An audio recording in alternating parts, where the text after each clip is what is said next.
inquietudes que queden al final de la charla. Para ir poniéndonos un poco en caja, quería comentarles que la Armada tiene tres componentes. Uno de esos componentes son los buques de superficie y submarinos. Otro componente es la aviación naval y otro componente la infantería de marina. Como es obvio, ¿no es cierto?, los buques desempeñan su tarea y le dan la razón de ser a la Armada. Los aviones cumplen funciones específicas, determinadas, que complementan la acción de combate de la Armada, y la infantería de marina es el componente que se ocupa de proyectar el poder naval en tierra. ¿Para qué? Para que, como la operación más clásica, se pueda ocupar una cabeza de playa con el fin de que con posterioridad desembarquen otras tropas y continúen operaciones hacia el interior del territorio enemigo, para conformar bases navales avanzadas, para realizar incursiones anfibias, para obtener información, inteligencia, para accionar contra dispositivos y blancos específicos del enemigo. Es decir, es la infantería de marina la representante de la Armada en tierra, la que provee el poder naval en tierra. El batallón de infantería de marina número 5, como su nombre lo indica, forma parte de la infantería de marina argentina. Es una unidad que está desplegada en la Isla Grande de Tierra del Fuego, en la zona de Río Grande. Ahí tiene su asiento, y en la época que nos estamos refiriendo, tenía una misión muy específica en el desarrollo de planes de contingencia regional. Me estoy refiriendo específicamente a potenciales problemas con Chile.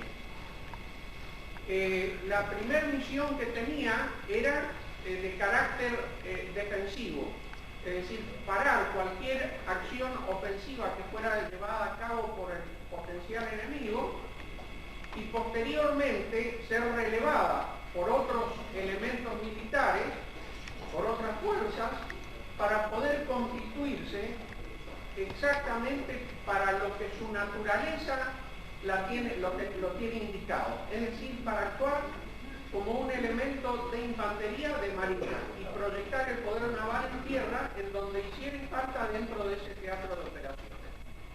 Esa era la tarea fundamental. La primera era solamente una tarea, podríamos llamar auxiliar, porque a la verdad, por su permanente actividad de adiestramiento, al 2 de abril, tempranamente ya tenía realizada su tercera campaña.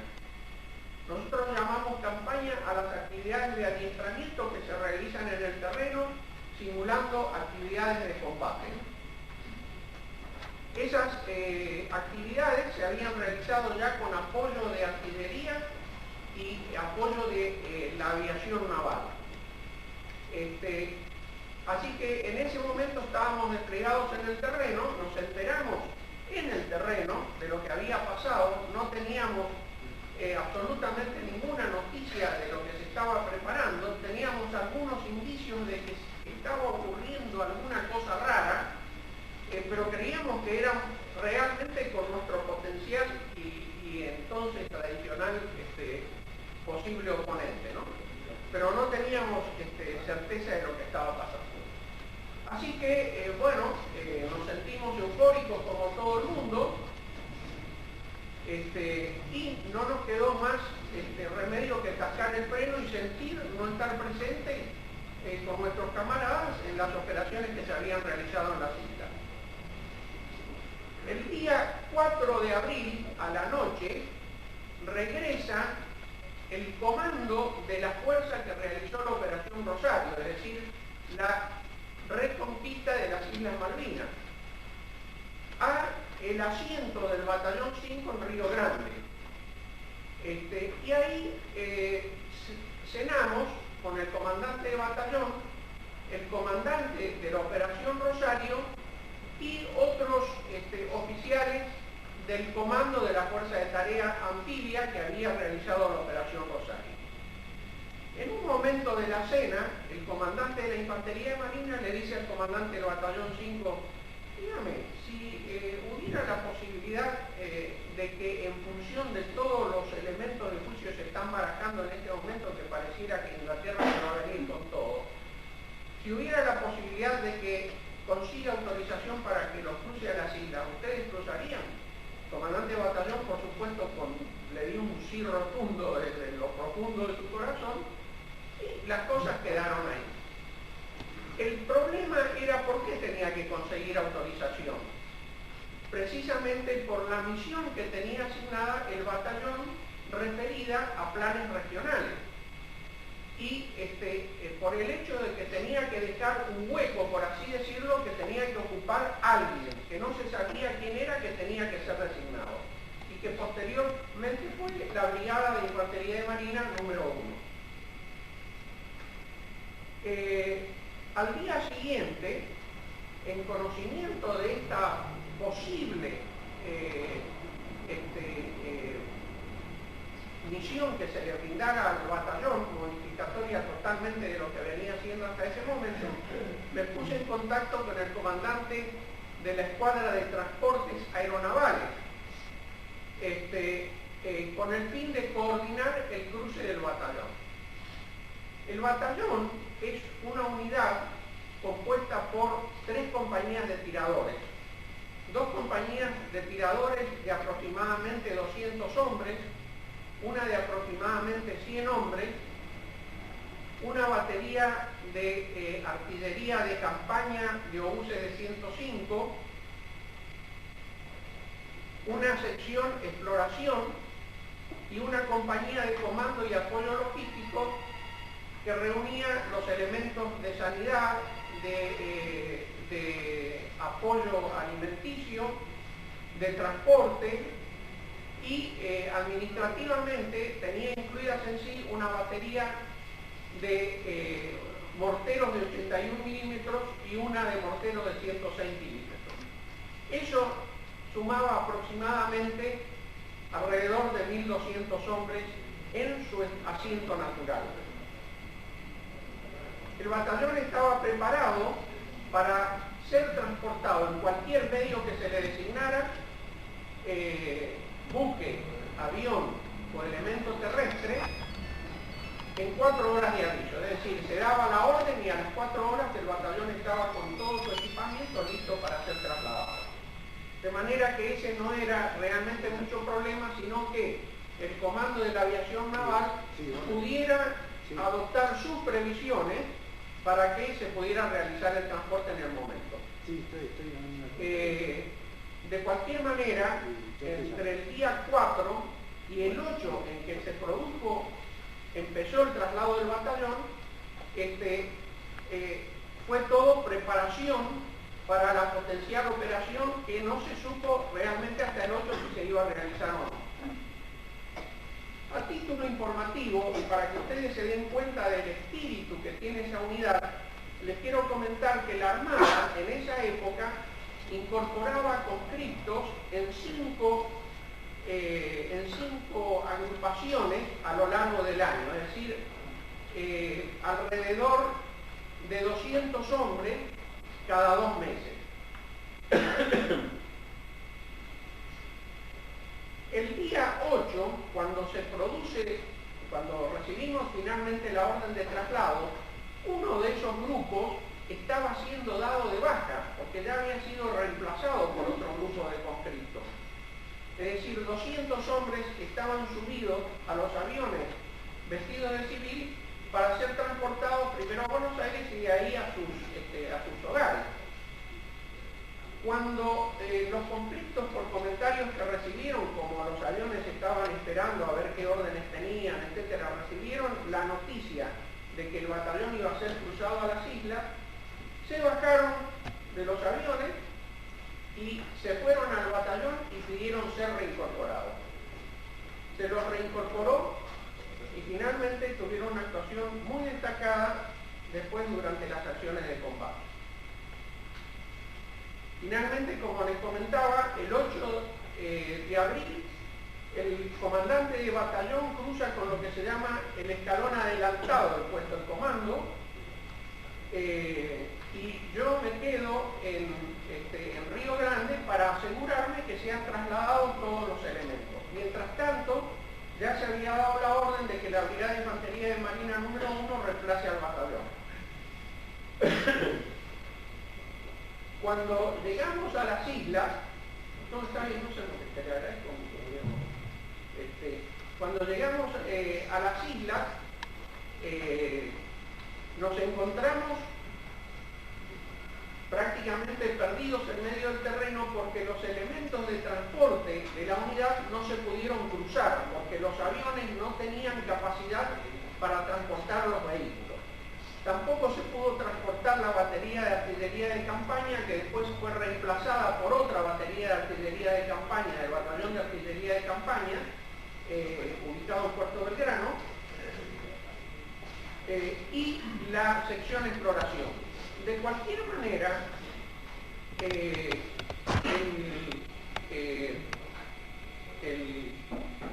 encargado de batallón, el suboficial mayor Hernández, encargado de batallón, había recibido la orden de quedarse en Río Grande. Era una cosa realmente impensable porque el encargado de batallón tiene una actuación destacadísima en la conducción de la unidad y era un apoyo muy importante para el comandante, de manera que él sintió que no podía faltar a esta cita y me pidió autorización a mí para cruzar de contrabando, cosa que autoricé con todo gusto, y así pudo cruzar el suboficial encargado de batallón. Y la sección de exploración, sin que yo lo supiera, dejó su vehículo, se armó y se constituyó en una unidad más de combate y se embarcó subrepticiamente, eso sin que yo me enterara. Así que bueno, todo esto es para marcarles un poco el espíritu que había en la unidad y de cómo se había tomado esta nueva misión que teníamos que empezar a cumplir. Cuando llegamos, como les digo, nosotros teníamos aproximadamente 150 toneladas de material entre munición, bagajes, alimentos, etc.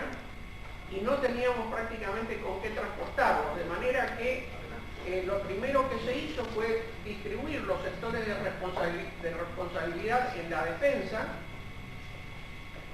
y la tropa se le daba un aliciente, un descanso, hasta que realmente empezaron las operaciones.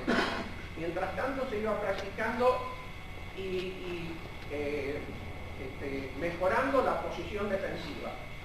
Entonces, todos los días bajaba un tercio de las tropas para descansar a cubierto, y cuando regresaban a su sector, a su posición defensiva, se las cargaba con el equipo que iba haciendo falta acumular en la primera línea. De manera que esa fue una forma con tiempo de ir distribuyendo el material en la posición. Porque además de no tener elementos de transporte, había muy pocos caminos y los movimientos estaban restringidos prácticamente a 2 caminos, ¿no? Además se distribuyeron elementos de cantina para que la gente tuviera un poquito más de aliciente en lo que hace a su mantenimiento físico. Además estábamos equipados con ropa interior de invierno, calzoncillos largos, camisetas de frisa, pullover de lana, un overol forrado impermeable, que era muy abrigado, y parca impermeable con abrigo de lana, casco, mochila, etc. ¿no? Todas las cosas que... La ración individual de combate tenía caramelos, café con leche, una comida principal, cigarrillos, chocolate, queso fundido, galletitas, y todo eso fue muy útil en el momento en que se trabó combate con el enemigo, que como digo no se podía cocinar por efecto de la artillería, una serie de cosas, y ya no podían funcionar las cosas. Este cuadro se extendió a lo largo de toda la campaña hasta aproximadamente una semana antes del 14 de abril, del 14 de junio. Las posiciones fueron ocupadas, consistían esas posiciones, ¿no es cierto?, en cada uno de los sectores defensivos, en pozos individuales, en donde se metía el tirador. Para las armas de dotación los pozos eran más grandes, ahí se buscaban las armas de dotación, y cuando nosotros llegamos, el terreno, que estaba en gran parte compuesto por turba, no nos dio una señal de lo que iba a suceder después. Cuando por segunda vez vino una tormenta de viento, aguanieve, lluvia, etcétera, que duró como 3 o 4 días, se inundaron todas las posiciones. Entonces tuvimos que salir de los lugares, desagotarlas, hacerles drenajes e impermeabilizarlas, para lo cual la Armada proveyó cantidades realmente importantes de plástico, de bandas de plástico, y además utilizamos tambores que habían quedado del helipuerto, del puerto argentino, los cuales se metían en el pozo, el hombre metía sus piernas adentro de los tambores y hacía el parapeto del suelo hacia arriba, con el que se iba a proteger, con lo cual estuvieron protegidos y no tuvimos nosotros absolutamente tuvimos a lo largo de toda la campaña, desde el 8 de abril hasta el 14 de junio, un solo caso de gripe y un solo caso de pie de trinchera, que como todos deben saber era una de las enfermedades que más aquejaron a los combatientes en Malvinas. Es una enfermedad, ¿no es cierto?, que trae su nombre desde la Primera Guerra. Se llama así porque el hombre está prácticamente todo el día y a lo largo del tiempo metido, con sus pies metidos en barro, muy húmedo, muy frío. Eso va afectando la circulación y finalmente sobreviene gangrena. Bueno, todo eso lo pudimos evitar gracias a que la gente estaba alistrada en un terreno muy parecido al de Malvinas, que era Río Grande, donde en invierno hacen temperaturas de 20 grados bajo cero. De manera que no nos tomó por sorpresa el clima y fue la primera cosa contra la que tuvimos que combatir. Esta es una carta ampliada con la zona del puerto argentino. Acá está Puerto Argentino, esta es la península donde está el aeropuerto, no sé si lo ven todos. El batallón inicialmente ocupó un sector defensivo que iba desde Zapperhill, que es esta colina que señalo acá, Monte Williams y Tumbledown, y Monte Londo. Todo esto implicaba un perímetro defensivo de 16 kilómetros. La doctrina nos marca que un batallón de las características del batallón 5 de Infantería de Marina tenía que estar desplegado para la defensa en 3 kilómetros. Pero realmente era tan inmenso el espacio y estábamos tan carentes de efectivos que tuvimos que ocupar 16 kilómetros. Después, cuando se dio la orden de que llegaran a Puerto Argentino más efectivos, Monte Londo fue ocupado por el Regimiento 7, que en esa época tenía su asiento en La Plata.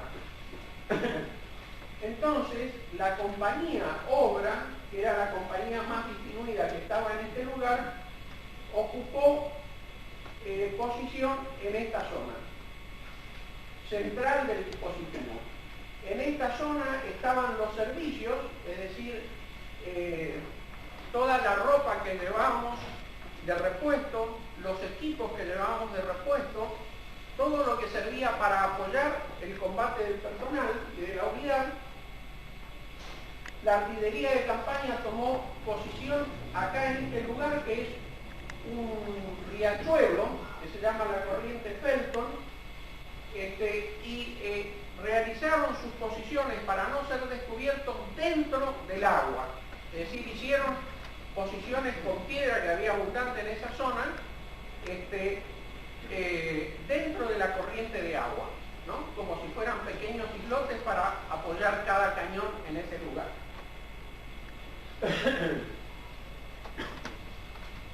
Posteriormente, como este espacio era muy grande, el comando de la defensa mandó una compañía del ejército a esta zona para llenar un poco el hueco. En esta zona estaba la compañía Nácar y en esta zona la compañía Mar. Quiero aclarar que cada compañía, ¿no es cierto?, tiene tiradores individuales armados con fusil, lanzagranadas, granadas y lanzacohetes, además de ametralladoras. Y cada compañía tenía una sección de morteros de 60 también, para apoyarse, ¿no es cierto? Además de las ametralladoras, los morteros de 60. A esta zona, como acá había un camino que iba hacia el interior de las islas, a esta zona se le asignó una sección de cañones sin retroceso de 105 milímetros que nunca pudieron ser usados porque fueron destruidos por el fuego de la artillería inglesa. Y la sección morteros de 81 tomó posición en esta zona y la de 106, la de mortero de 106 en esta zona.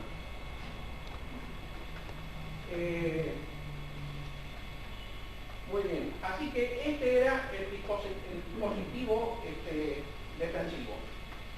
El día, todo esto, por supuesto, tanto los morteros, las ametralladoras, los fusileros, como la artillería de campaña, y los morteros de 81 y 106, mientras se está preparando la posición, buscan blancos, es decir, lugares por donde se pueda aproximar el enemigo, ¿no es cierto? Y hacen la carta de puntos blancos, es decir, hacen fuego sobre esos puntos por donde potencialmente va a pasar el enemigo o puede llegar a ocuparlos el enemigo, para tener los fuegos reglados, para tener los fuegos preparados. Entonces, a lo largo de todo el tiempo, hasta el 1 de mayo, se realizaron todas esas actividades.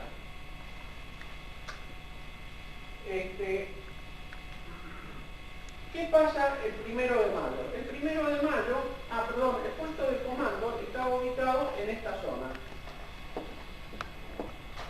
El puesto de comando estaba dividido en un cuarto operativo que está a cargo del comandante y un cuarto administrativo que está a cargo del segundo comandante, que tiene que reemplazar al cuarto operativo en caso de que sea puesto fuera de combate o que el comandante esté ausente por alguna razón.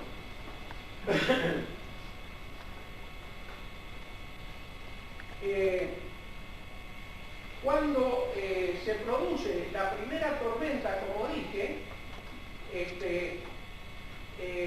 había llegado a Puerto Argentino el Regimiento 7, al que tuvimos que apoyar dándole de comer el día que llegó, ¿no? En medio de una tormenta muy fuerte. Con esto les quiero reflejar, ¿no es cierto?, que el batallón, a través del sistema logístico de la Armada, estuvo permanentemente y sobresalientemente apoyado y pudo apoyar a otras unidades amigas que no eran de la Armada, ¿no es cierto?, en función de la preparación logística que tenían.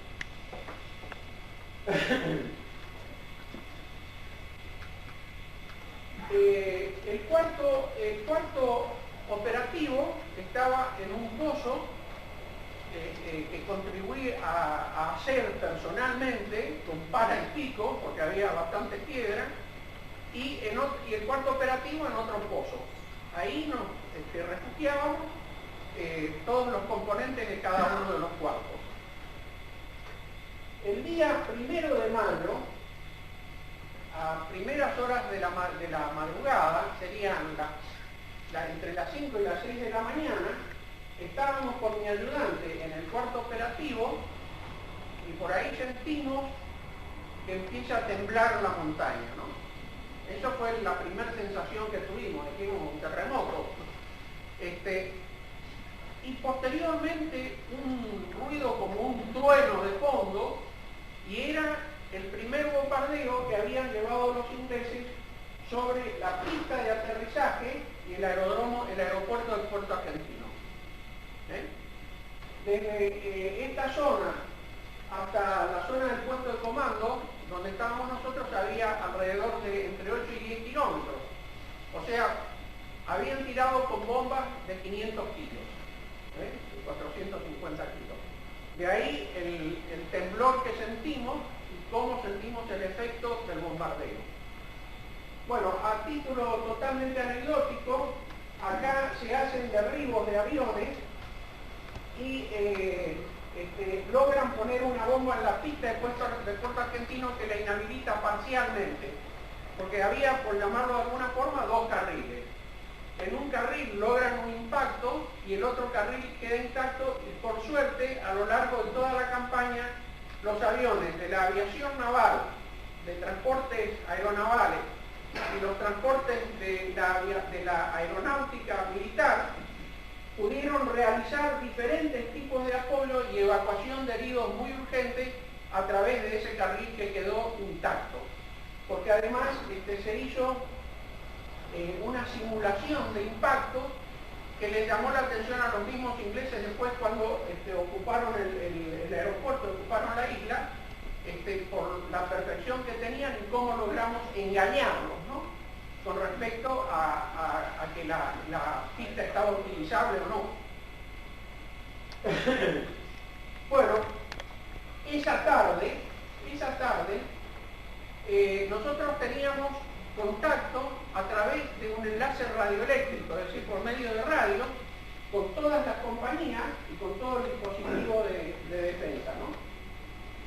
Esa tarde escuchamos que desde acá, esto era un punto trigonométrico que tenían los ingleses, en donde estaba el comando de la compañía MAR, es decir, es un punto perfectamente determinado geográficamente, que sirve como base para diferentes tipos de trabajo y que se hace a través de trigonometría estética.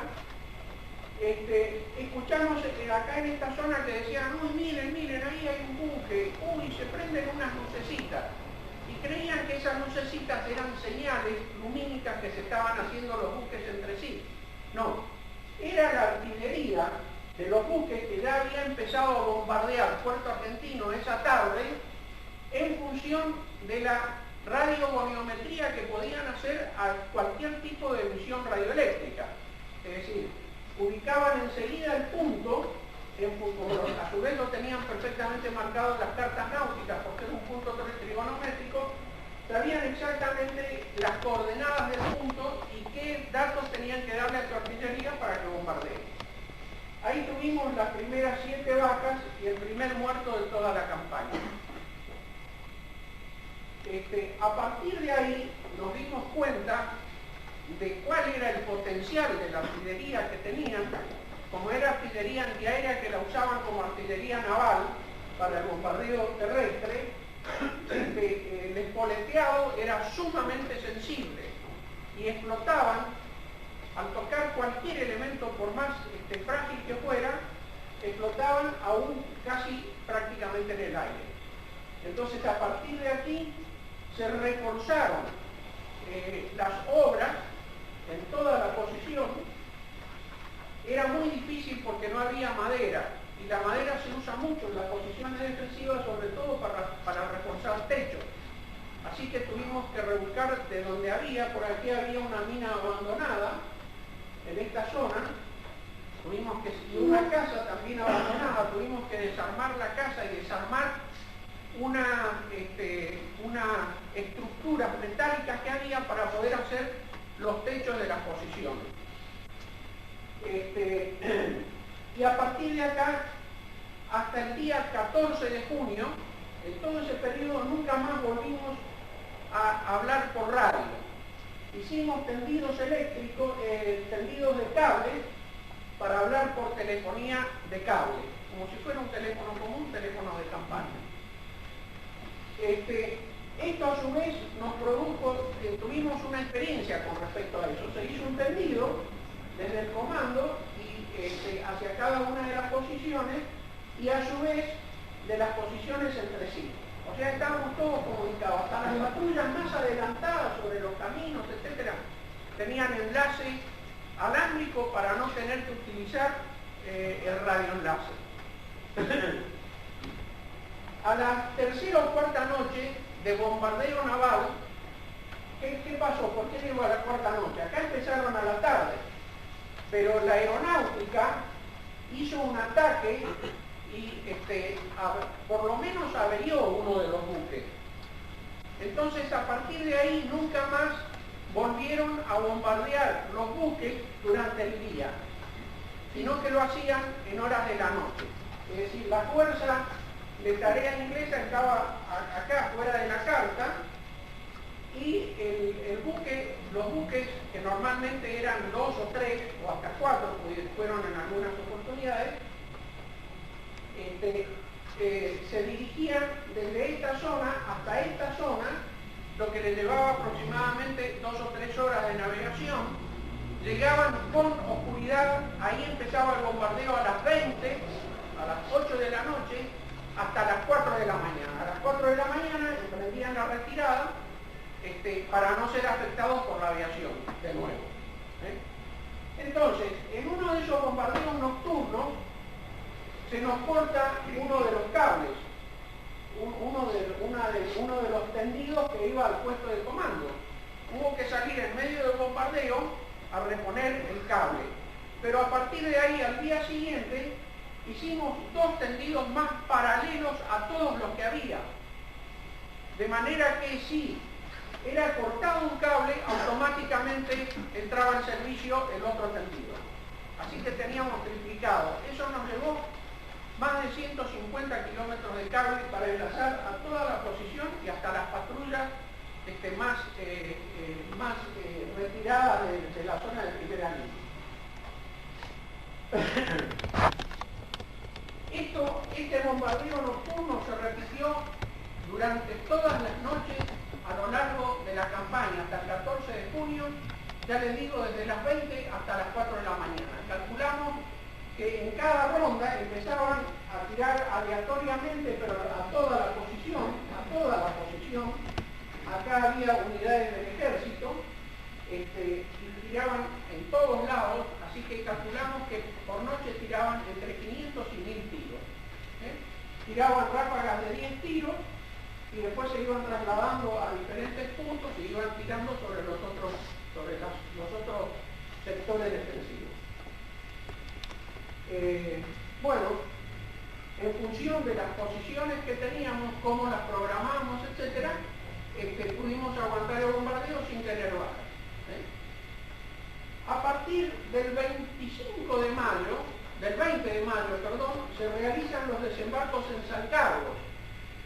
Inmediatamente los ingleses desembarcan su artillería de campaña. El comandante del batallón 5 pide autorización para constituir al batallón 5 en un elemento de ataque y con un regimiento, esta es la propuesta que hace, más un regimiento del ejército, atacar San Carlos, la cabeza de playa, por medio de un movimiento transportado. Es decir, nosotros pedíamos que nos transportaran la batería de artillería de campaña de apoyo, los morteros del 106 y los morteros del 81 en helicóptero, y nosotros pensábamos poder llegar a San Carlos, que estaba alrededor de 80 kilómetros, en 2 días de marcha. Después, el comandante de la defensa no autorizó esta maniobra y no se pudo atacar la cabeza de playa y continuamos en la posición defensiva.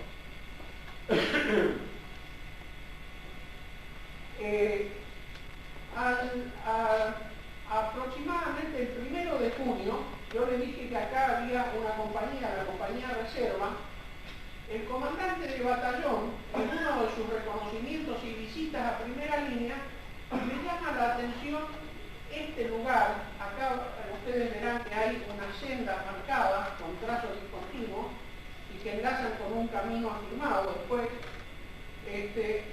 le llama la atención este lugar porque conduce, es como una avenida de aproximación que conduce a un lugar sobre el que posteriormente, unos 4 días después, intentan hacer en Bahía Agradable un desembarco anticipado los ingleses. Entonces se traslada esta compañía que estaba en este lugar a esta zona, totalmente en secreto y sin que nadie se diera cuenta ni la descubriera. A tal punto que aún cayendo fuego de artillería en esta zona, se les mandaban los abastecimientos y los abastecimientos, en medio del fuego se producía el abastecimiento para no delatar que no había movimientos o que había alguna cosa rara en este lugar. Todo esto se lo comento porque ya van a ver a qué conduce todo esto. Muy bien, tempranamente, alrededor del 28 de mayo, la artillería de campaña inglesa, es decir, los cañones terrestres de los ingleses, se ponen en alcance de Puerto Argentino y empiezan a bombardear todas las posiciones. En primer lugar, esta de acá, ¿no? Y posteriormente sus fuegos llegan hasta el aeropuerto, o sea que al bombardeo de los buques nocturnos se produce también un bombardeo durante las 24 horas de la artillería de campaña inglesa. Los cañones terrestres ingleses tenían un alcance de 20 kilómetros con un dispositivo especial que se le coloca a la munición, y los nuestros tenían un alcance de 10 kilómetros. La artillería de campaña argentina, el ejército estaba en esta zona, la del batallón 5 acá. De manera que para ganar alcance tienen que trasladar el ejército una batería de campaña a esta zona. Es un valle por donde viene un río. De manera que nosotros desde esta posición, como era elevada, teníamos una visión perfecta de todo lo que pasaba acá y veíamos todos los días cómo se entablaba el duelo entre la artillería inglesa, la artillería de campaña inglesa y la artillería de campaña propia, ¿no? A tal punto que un día, esto también como comentario anecdótico, vemos que la batería argentina estaba tirando, estaba haciendo duelo contra batería. Los ingleses le ponen una andanada a la parte de atrás, suponiendo que esto fuera la batería, le pegan acá, después tiran otra andanada acá adelante y la próxima andanada cae en medio de los cañones argentinos. Entonces todas las dotaciones se repliegan a un costado, ¿no? Y empieza a caer fuego, empieza a caer fuego efectivo sobre la batería. El jefe de batería, esto lo escuchábamos nosotros porque se escuchaban hasta los gritos, ¿no? En función de la densidad del aire y cómo se transmitía el sonido. En un momento le dice, vamos, manga de tal por cual, a la pieza carrera más. Y en medio del fuego inglés, la batería argentina sigue tirando y les contesta, para que no se den cuenta que el fuego de ellos estaba siendo efectivo. Esto mismo ocurre posteriormente con la batería de artillería de campaña nuestra, que cuando recibía fuego contestaba lo mismo, para que los ingleses no se dieran cuenta que estaban pegando en un lugar que era sensible. Los ingleses no descubren hasta último momento la posición de nuestra batería de artillería de campaña. Bueno, se producen los desembarcos en Bahía Agradable aproximadamente en los primeros días de junio, y los ingleses tratan de atravesar esta zona, pero como nosotros teníamos buena visión sobre toda esta zona desde las posiciones de primera línea y patrullas adelantadas, orientamos las baterías del ejército y la batería propia y producimos gran cantidad de bajas a los efectivos de infantería ingleses que estaban tratando de llegar a esta zona. Paralelamente se produce un famoso ataque de la aeronáutica militar sobre estos buques y en esa forma queda la compañía, no la descubrió nadie hasta este momento. Aproximadamente a las 12 de la noche, el regimiento de la Guardia Galesa quiere pasar por esta posición, probablemente para atacar esta posición de la compañía nácar. Entonces, esta compañía que estaba totalmente sigilosa en este lugar, rechaza el asalto de la Guardia Galesa, también con un tiroteo infernal, con todas las armas, con granada de mano, y hasta con armas de asta, es decir, hasta el combate cuerpo a cuerpo. Se rechaza este asalto. Aproximadamente a las 2 de la mañana se rehacen las líneas inglesas y montan de nuevo un segundo asalto contra Monte Tampere. Aproximadamente entre 3 y 4 de la mañana se rechaza de nuevo este asalto. Otra vez, con una pelea cada vez más enredada, a tal punto que estaban tan rodeadas estas posiciones propias que los jefes que estaban en este lugar piden que nuestra artillería y nuestros morteros tiren sobre esta zona para tratar de infligirles daños a los ingleses, aunque potencialmente lo podían recibir ellos mismos. Y se hace eso a pedido de esta posición. Así que el segundo asalto que es rechazado.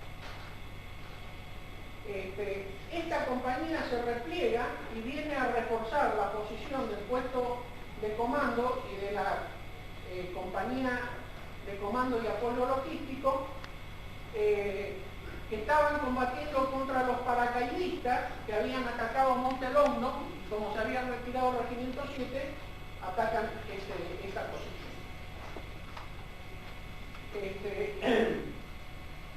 Entonces, el segundo asalto que se rechaza acá y un asalto acá.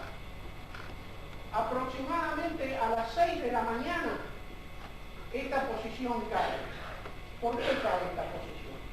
El comandante de batallón, durante la noche, durante las horas más intensas del combate, pide autorización para montar un ataque con esta compañía, que los teníamos preparados, tanto sobre esta posición como sobre esta otra, pero él pide especialmente acá porque era la zona afectada para retomar esta posición, o para que no cayera y reforzarla. Pero el comandante de la defensa le dice, no está autorizado a realizar el ataque con esta compañía porque no tengo con qué reemplazarla. Entonces dice, pero le vamos a mandar una compañía, y mandan efectivamente una compañía, le ponemos un guía, el jefe de la compañía de comando y apoyo logístico, pero cuando llega a esta zona se disuelve. Se repliega esa compañía, se disuelve, desaparece y no hay posibilidad de reconquistar esta zona. Entonces, el comandante que se ve impedido, él personalmente iba a encabezar este ataque, este contraataque, finalmente esta posición cae. Los efectivos que estaban acá se repliegan a esta posición y ocupamos, es decir, cuando un hombre hace una obra defensiva para él, en realidad tiene que hacer otras dos obras que se llaman suplementarias por lo menos, y a su vez, tanto estos como estos hacen obras más para que si esta compañía tiene que venir acá, tenga donde protegerse, o si esta compañía tiene que venir acá, tenga donde protegerse. Es decir, es todo un entramado de posiciones individuales de tirador, de posiciones de ametralladora, de posiciones de mortero, etc., ¿no? Bueno, aproximadamente entre 8 y 9 de la mañana, el comandante del batallón me da orden de que me dirija a esta posición para recibir a todos los efectivos estos, mientras él se aseguraba que se replegaran todos, incluso las agrupaciones de comando y apoyo logístico, y que todo esto estuviera en orden. Lo hago, pero el fuego de la artillería de campaña inglesa era tan intenso que parecía que hervía el terreno, ¿no? Por suerte estaba la turba es el primer estadio de lo que después se va a convertir en combustibles fósiles. Es como una gran esponja que en función de las tormentas de nieve, agua, etc., se habían llenado de agua, y al caer la munición, esa agua impedía que los proyectiles en que se transformaba el proyectil original, es decir, las esquirlas de los proyectiles, pudieran afectar a la gente, por suerte. Porque si no, creo que hubiéramos tenido muchas más bajas que las que tuvimos. Finalmente, yo llego acá después de... quería, primero tomé por este camino, pero no podía hacerlo porque no podía directamente transitar en función del fuego de la artillería enemiga. Entonces tomé este otro camino, tuve que hacer un rodeo.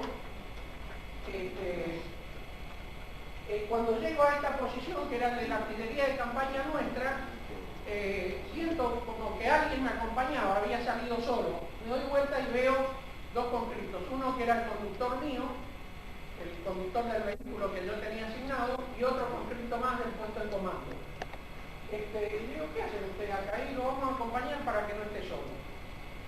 Bueno, esta batería tenía 6 piezas, 6 cañones. De esos 6 cañones, 4 habían quedado destruidos por el fuego enemigo.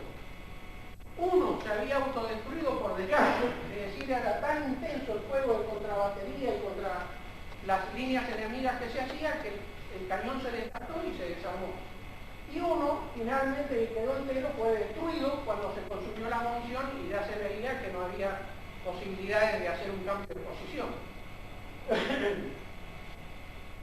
Llego acá, me cercioro que el batallón está en condiciones. Aproximadamente a las 12 veo acá un grupo de gente que se traslada, era el comandante de batallón, que como ya se había replegado todo el batallón a esta zona, se dirigía acá para hacerse cargo de nuevo de las operaciones. Acá, aproximadamente a las 2 de la tarde, recibe un llamado del comandante de la defensa, que le dice, Robacio, mande el batallón a Puerto Argentino. Entonces el comandante le llama la atención esa orden, porque no teníamos absolutamente ninguna noticia de nada. Y le dice, señor, mire que acá está todo el batallón en posición de nuevo, estamos protegidos y tenemos munición como para seguir combatiendo. Entonces, el comandante de la defensa le dice, mande el batallón a Puerto Argentino. Segunda vez que le dan la orden al comandante. Es tradicional, ¿no es cierto?, que cuando uno recibe por tercera vez una orden la tiene que cumplir sí o sí. Entonces el comandante le insiste al comandante de la defensa, señor, mire que acá estamos perfectos, estamos totalmente de nuevo bloqueando la entrada a Puerto Argentino, etc. Así que, y entonces por tercera vez el comandante de la defensa le dice, mande el batallón a Puerto Argentino. Me da la orden a mí de que me haga cargo del batallón. Yo me quería quedar, pero por supuesto no se pueden dirimir esas cuestiones así. El comandante tiene el derecho total, ¿no? Más cuando está en operaciones, y además él era el dueño del batallón, así que me dice, bueno, llévelo, y me dice, pero eso sí, no deje que lo desmembren al batallón pibe, no deje que lo separen, que lo desintegren, decía. Digo, no, quédese tranquilo. Cuando entro a Puerto Argentino, salen 2 oficiales del ejército a recibirme. Y yo creí que eran los guías para una nueva posición que íbamos a ocupar en esta zona, para continuar peleando por lo menos durante este otro día y hasta el día siguiente. Pero resulta que cuando llego a donde estaba el comando de la Infantería de Marina en Malvinas, me encuentro con que la plaza estaba rendida. Y nosotros no sabíamos nada.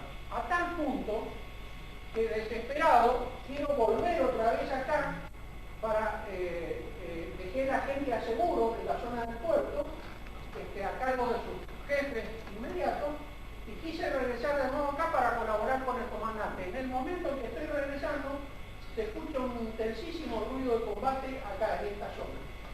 ¿Qué pasó? El regimiento galés, que no había cumplido su objetivo de la noche, los ingleses sí o sí querían que tuviera una mención honorífica por la ejecución del combate.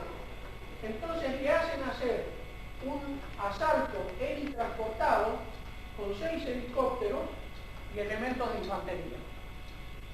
Y acá, entonces, la gente que todavía estaba con el comandante en este lugar, que era una sección a cargo de un guardia marina, rechazan este asalto y se entabla un combate radiosísimo de nuevo. Se averían 2 helicópteros y finalmente los ingleses se repliegan, los que quedaban, con los 4 helicópteros que quedaban. Muy bien. Este fue el último combate. La infantería de marina dio el primer combate en la reconquista de las islas y el último combate por Puerto Argentino en esta posición, en la que le cupo al batallón 5 rechazar el último intento de asalto inglés. Por lo tanto, durante la noche del 14 de junio rechazamos 4 asaltos de los ingleses, con unas fuerzas hombre a hombre que nos superaban aproximadamente en 10 a 1, y con una desproporción en la artillería de campaña, más los buques que estaban en esta zona, había 2 en esta zona y 2 en esta zona que seguían tirando sobre nosotros, que constituían un apoyo aplastante de la artillería, ¿no? Bueno, esto es el final de mi relato, en lo que se refiere a las acciones de combate propiamente dichas. Si ustedes me permiten abusar un minuto de ustedes, yo querría leerles algunos testimonios de los mismos ingleses referente a estas acciones.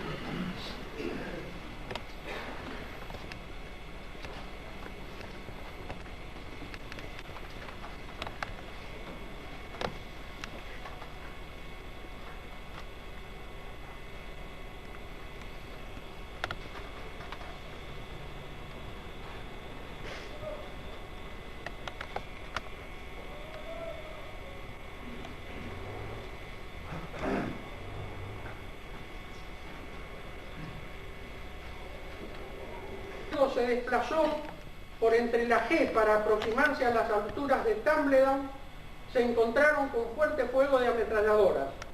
En pocos minutos los argentinos, valiéndose de sus visores para oscuridad, yo diría más bien del coraje que por los visores, mataron a 3 guardias e hirieron a otros 2. La fórmula habitual de responder con fuego de cohetes de 66 y 84 milímetros no tuvo mayor efecto. Los guardias escoceses podían oír a los argentinos gritar e incluso cantar mientras luchaban. Eran las mejores tropas que el general Menéndez podía poner sobre el terreno. El batallón de infantería de marina número 5. A medida que avanzaba la noche y la intensa pelea continuaba, no mostraban señales de ceder y sus posiciones se mantenían firmes. Otro relato inglés. Apenas 7 miembros del pelotón 15 alcanzaron la cima de Tumbledown después de la cruda batalla en sus laderas. Otro relato. Los guardias alcanzaron la última posición argentina en Tumbledown solo después de 6 horas de lucha pulgada por pulgada en las rocas, usando granadas de fósforo, que entre paréntesis están prohibidas por convenciones internacionales, y armas automáticas para forzar al enemigo a abandonar sus refugios. Era la toma de una de las posiciones argentinas mejor defendidas de la guerra. Monte Tumbledown y Monte Williams, los argentinos demostraron ser obstinados y los guardias escoceses tuvieron que combatir toda la noche para obtener sus objetivos. No fue sino hasta las primeras horas de luz que los Gurkhas pudieron comenzar su marcha de 6 horas y media a lo largo de la ladera norte del Tumbledown. Otro relato. Todo esto es relatado por los mismos ingleses, por periodistas y por militares ingleses. No se retiraron en cambio los argentinos en la montaña Tumbledale, a 8 millas por el sur, donde la Guardia Escocesa tendría que enfrentarse a la más violenta de todas las acciones.